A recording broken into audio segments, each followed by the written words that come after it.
Good morning, team. Today I sit in front of you with a heavy heart, reeling at the recent discovery of the loss of another clearance diver to his own hand, but this time nearly 4 years ago. I will discuss this at length shortly. Our association has set itself some serious and important objectives to fulfil as an organisation. If we are to see ourselves and our members as a credible body, then we need to do our utmost to see that we achieve these.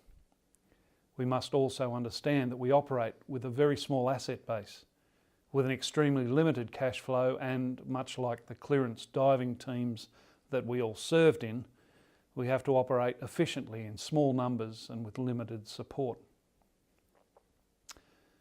Since 1951, we've trained close to 1,300 clearance divers, and as recently mentioned in our magazine, this means that for every 129,000 Australians, only one will ever have the grit, the wherewithal, the right stuff and the honour to qualify and serve as a clearance diver. We are truly elite, and this is something to understand and tightly covet. The number one objective or role for our association is to provide a network of support to all our members, whether qualified CDs, surviving spouses, or in fact next of kin that are left behind. This is the family of clearance diving. Last evening I called a crisis meeting of the executive board of the association, and 6 chapter presidents and other office bearers from around the country joined in to hear and to digest the recent news of our loss. We discussed how we would do better and to determine an action plan. I think we all understand that suicide is a major risk to men aged 19 to 45 years old, and that ex-servicemen have a generally higher rate.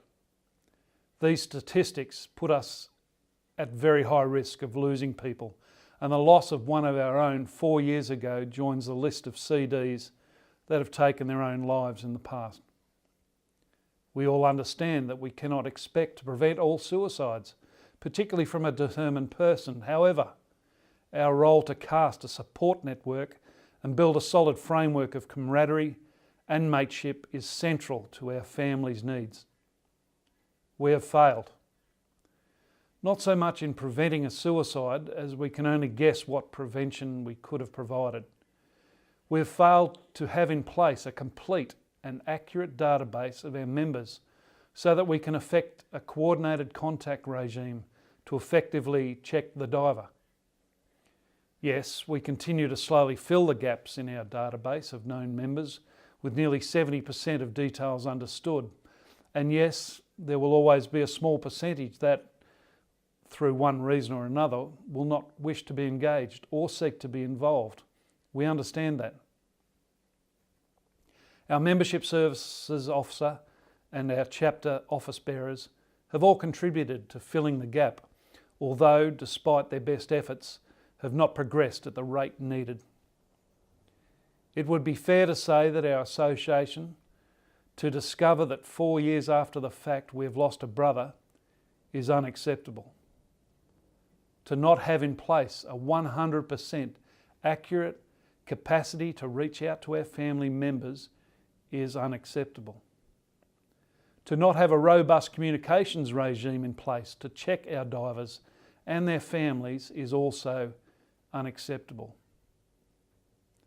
Today, I announce that the RANCDA is forming a task force to resolve these shortfalls. Task Force Aegis has been quickly formed to resolve 3 major issues.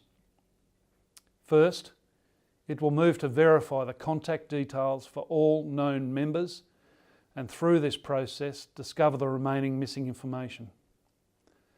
For those that have crossed the bar, Task Force Aegis will seek out surviving spouses or next of kin and ensure they are engaged.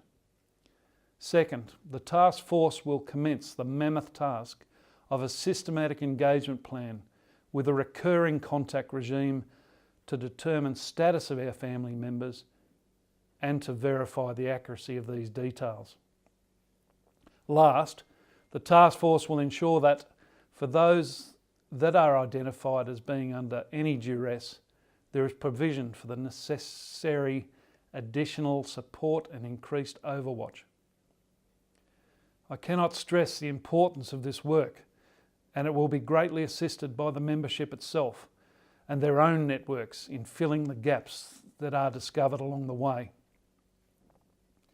The task force naturally needs a leader, and I will shortly be seeking to identify a lead on this important mission to report effectiveness and results back to our executive board. This is a task we cannot ignore, we cannot abrogate, and one that needs our full and urgent attention. I look to your full support in this endeavour, and I'll keep you informed over the coming months of our progress. In the meantime, stay safe, take care, my best wishes to your families, and I look forward to meeting up with you all soon. Good day.